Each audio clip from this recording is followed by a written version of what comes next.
By the end of this year, one of Canada's national icons will temporarily close its doors. Centre Block is undergoing major renovations over the next decade. MPs will move next door into West Block. Senators will move across the street to the government conference centre. So what do we know about this $3 billion makeover? And is West Block prepared to house the House of Commons? Jennifer Ditchburn, the editor-in-chief of Policy Options at the Institute for Research on Public Policy, has been asking questions about the new design, and she's received not a lot of answers. Jennifer joins me now. Hi, nice to see you. Hi. Thank you for coming in. What prompted you to ask those types of questions, and what questions did you end up asking? Okay, it's a funny story, but in the summer, I had an interesting conversation with someone from the legislature in the Yukon, and we were talking about the layout of their legislature. And then I got to thinking about Centre Block and the layout in Centre Block, and other legislatures had rehabs and or were thinking of moving, and so I started to ask questions about, okay, so who's talking about this? Who's talking about what's going to happen in the 10 years that it's closed and protecting things inside? And have you thought about changing the layout of the chamber? Because this is something even the UK has talked about, and not on only one occasion. And I was really shocked to discover that nobody's talking about this stuff, and it's going to close in. It's supposed to be in January. Yeah, well, and in fact, next week is the day that the week that the House of Commons officially takes over at West Block as the custodians of that building. And MPs are starting to go in there and see what's going on in West Block, where their new offices are going to be. So it's just a shock to me that a lot of big questions about Centre Block and the values that we want to protect inside Centre Block, and even some mundane things like functionality, where people use spaces. I mean, have you ever been in someone's reno in their house and like you keep bumping into their countertop with your hip because no one thought about how people move in a space and so on? Those are like the lowest level of questions, which people are discovering, by the way, in West Block. There are many issues like that. But then there's like big questions, about protecting public access, protecting media access. Are we going to protect committee space, where people lunch together? And I mean, there's so many levels to this. We were talking earlier about, I'm a bit frustrated. I'm not a reporter anymore. I get to write a column every once in a while. But I think that there's so many avenues that the parliamentarians and the media should be chasing about what exactly is happening over in Centre Block, which is a building I love. I'm sure you love it too. I do very much, yeah. And I've had this conversation several times with people over the last few days, which is, let's say, 8 years from now, it's not outside the realm of possibility that Canadians elect a populist style prime minister, right? You better be darn sure that you make some of these decisions about Centre Block before something happens where someone's in charge who says, I don't really think the public should have that much access, and I don't think the media should be in this building. I mean, because Is it that those decisions have not actually been made yet at all? No.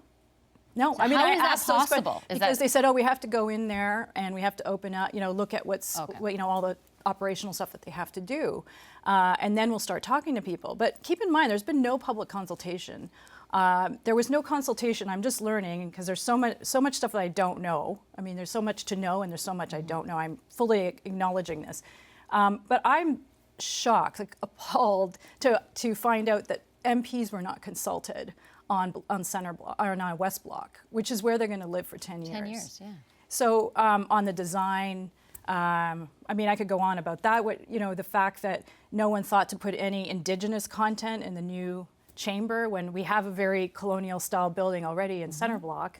So, hey, you've got this new chamber that you're going to create. Why didn't anybody talk about putting something, a strong Indigenous component into that chamber? I mean, there's all kinds of things you can discuss. Who's in charge, though? Like, who would be the person who would be having to instigate those kinds of discussions that didn't? Or is there a person, is there a body, is there a section of government that should have been driving that conversation? Well, okay, so this is at the heart of the problem, and that is that you have a divided governance structure. It's almost unintelligible to understand who's in charge of the rehab. So essentially, when you drill down all the way to the bottom, it's the cabinet and the executive that has ultimate decision.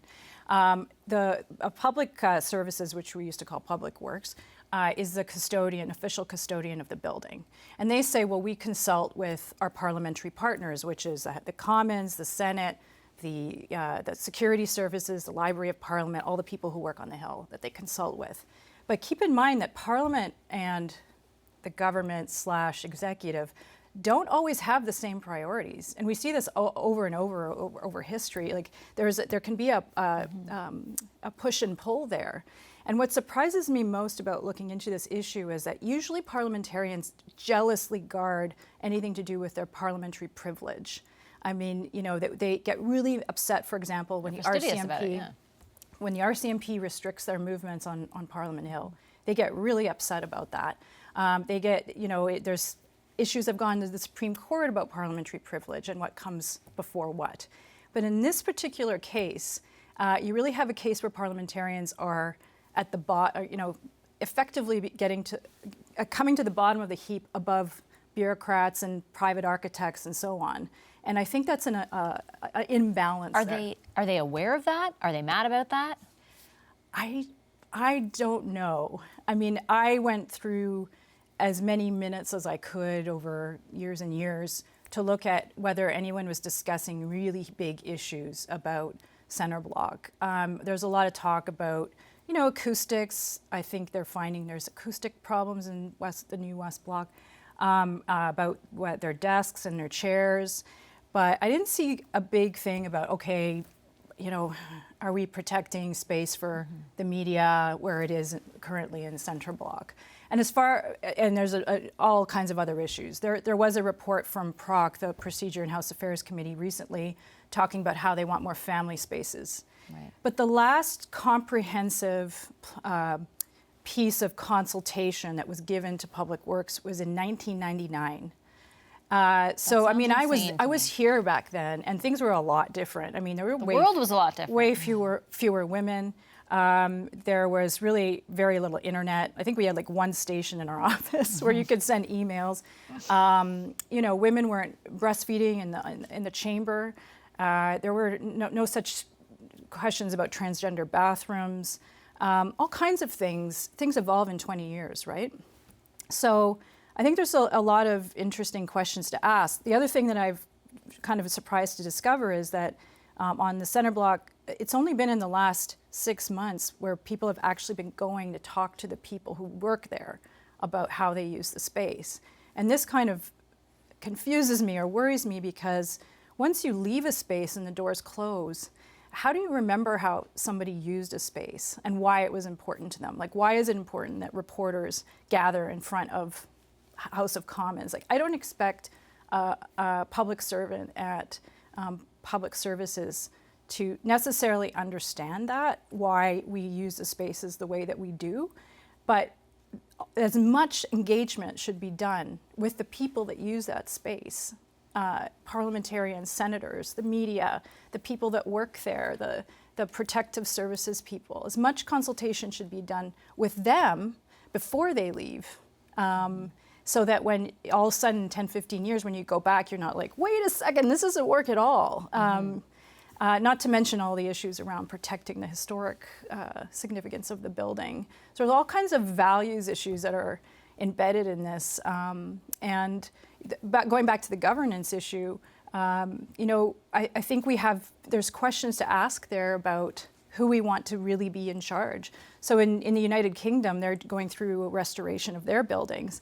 They're creating 2 arm's length bodies through legislation that will take care of the whole project. So you don't have like one minister that's saying, this is what's going to happen. Politics out of it. Yeah. Interesting. Okay, lots to look for. Thank you so much, Jennifer. I really appreciate your time.